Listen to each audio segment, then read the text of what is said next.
हर हर महादेव भक्तों, आज हम इस वीडियो के माध्यम से आपको बताएंगे कि आखिर अच्छे लोगों के साथ हमेशा बुरा क्यों होता है।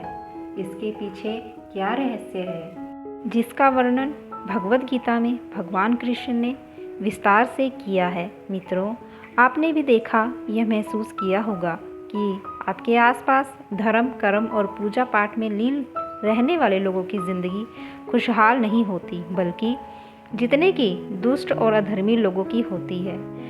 और ये सब देखकर आपके मन में भी कभी ना कभी ये सवाल ज़रूर उठा होगा कि आखिर अच्छे लोगों के साथ बुरा क्यों होता है। परंतु आज के अधिकतर जनमानस इस रहस्य के बारे में नहीं जानते, जिसका सबसे बड़ा कारण है कि वे धर्म ग्रंथों को सही से पढ़ते नहीं, या फिर उन पर लिखी हुई बातों पर वे विश्वास नहीं करते। आज की इस वीडियो में हम आपको बताएंगे कि आखिर अच्छे लोगों के साथ हमेशा बुरा ही क्यों होता है, जिसका वर्णन भगवद गीता में भगवान कृष्ण ने विस्तार से किया है। धर्म ग्रंथों में भगवद गीता का ऐसा धर्म ग्रंथ है जिसमें मनुष्य के मन में उठने वाले हर प्रश्नों का हल विस्तार से बताया गया है। भगवद गीता में वर्णित कथा के अनुसार अर्जुन के मन में जब भी कोई दुविधा उत्पन्न होती थी, वो उसके समाधान के लिए श्री कृष्ण के पास पहुंच जाते थे। एक दिन की बात है, अर्जुन भगवान श्री कृष्ण के पास आए, उनसे बोले, हे वासुदेव, मुझे एक दुविधा ने घेर रखा है और इसका समाधान आप ही बता सकते हैं।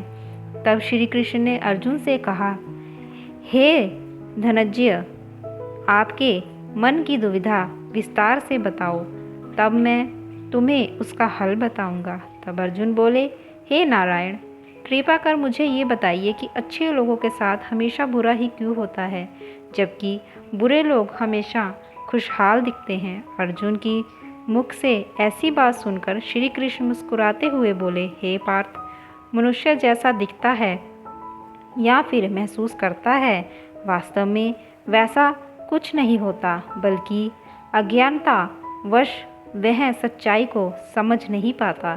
श्री कृष्ण की बातें सुनकर अर्जुन हैरान हो गए और बोले, हे नारायण, आप क्या कहना चाहते हैं, मेरी समझ में नहीं आया।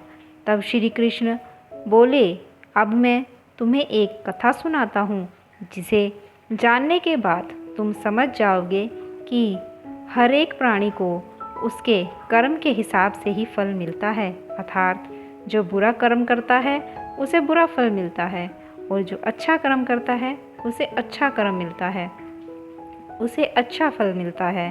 क्योंकि अच्छे कर्म और बुरे कर्म तो मनुष्य पर निर्भर करता है। प्रकृति प्रत्येक को अपनी राह चुनने का मौका देती है। अब इसका फैसला करना कि वो किस राह पर चलना चाहता है, ये व्यक्ति विशेष की इच्छा पर निर्भर करता है। फिर कथा सुनाते हुए श्री कृष्ण बोले, बहुत समय पहले की बात है, एक नगर में दो पुरुष रहा करते थे। उनमें से एक पुरुष व्यापारी था, जिसके लिए अपने जीवन में धर्म और नीति की बहुत महत्ता थी, जो पूजा पाठ और भगवान की भक्ति में बहुत विश्वास करता था। चाहे कुछ भी हो जाए, मंदिर जाना नहीं भूलता था, ना ही दान धर्म के कार्य में किसी प्रकार की कमी रखता था। दूसरी ओर उसी नगर में दूसरा पुरुष पहले से बिल्कुल ही विपरीत था। वो प्रतिदिन मंदिर तो जाया करता था, परंतु पूजा पाठ के उद्देश्य से नहीं, बल्कि मंदिर के बाहर से चप्पल और धन चुराने के लिए। उसे दान धर्म, न्याय, नीति किसी से भी कुछ लेना देना नहीं था।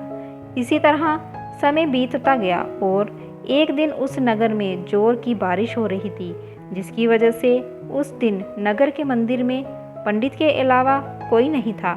यह बात जब दूसरे पुरुष को पता चली तो उसने मन में ख्याल आया, अभी यही सही मौका है मंदिर के धन को चुराने का, और वह बारिश में ही मंदिर पहुंच गया। मंदिर पहुंचकर उस बुरे व्यक्ति ने पंडित से नज़र बचाते हुए मंदिर में मौजूद सारे धन और जेवरात चुरा लिए और बड़ी प्रसन्नता से वहां से निकल गया।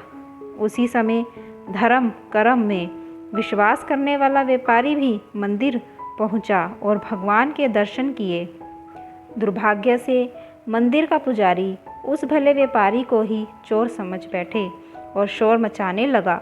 शोर सुनकर मंदिर में लोगों की भीड़ जमा हो गई और सभी लोग उस भले व्यापारी को ही चोर समझ बैठे और उसे अपमानित करने लगे।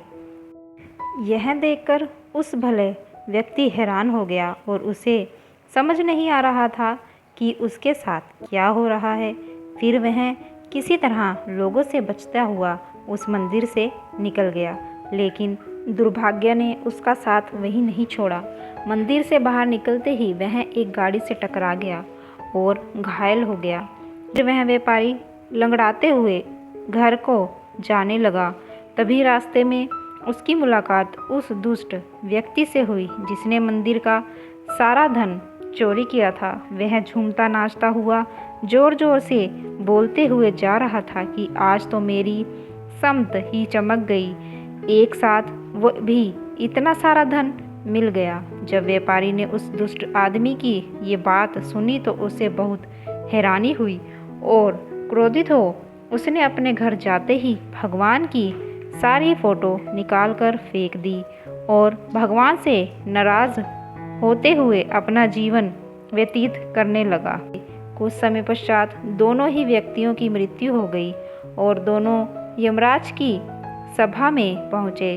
उस व्यापारी ने अपने बगल में उस दुष्ट व्यक्ति को खड़ा देख क्रोधित स्वर में यमराज से पूछ ही लिया कि मैं तो हमेशा अच्छे कर्म करता था, पूजा पाठ दान धर्म में विश्वास रखता था, जिसके कारण मुझे पूरे जीवन भर सिर्फ अपमान और दर्द ही मिला और इस अधर्म करने वाले पापी व्यक्ति को नोटों से भरी पोटली आखिर क्यों?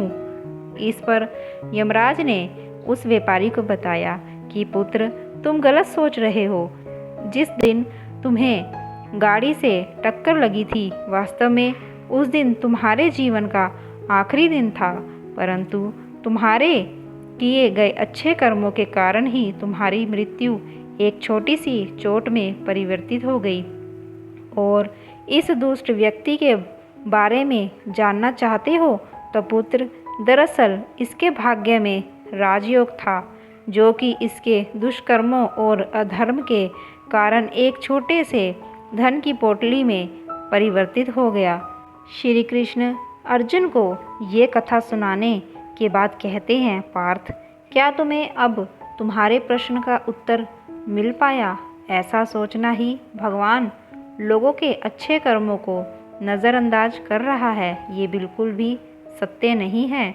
भगवान हमें क्या किस रूप में दे रहा है ये मनुष्य की समझ में नहीं आता है, लेकिन अगर आप अच्छे कर्म करते हैं तो भगवान की कृपा सदैव आप पर बनी रहती है।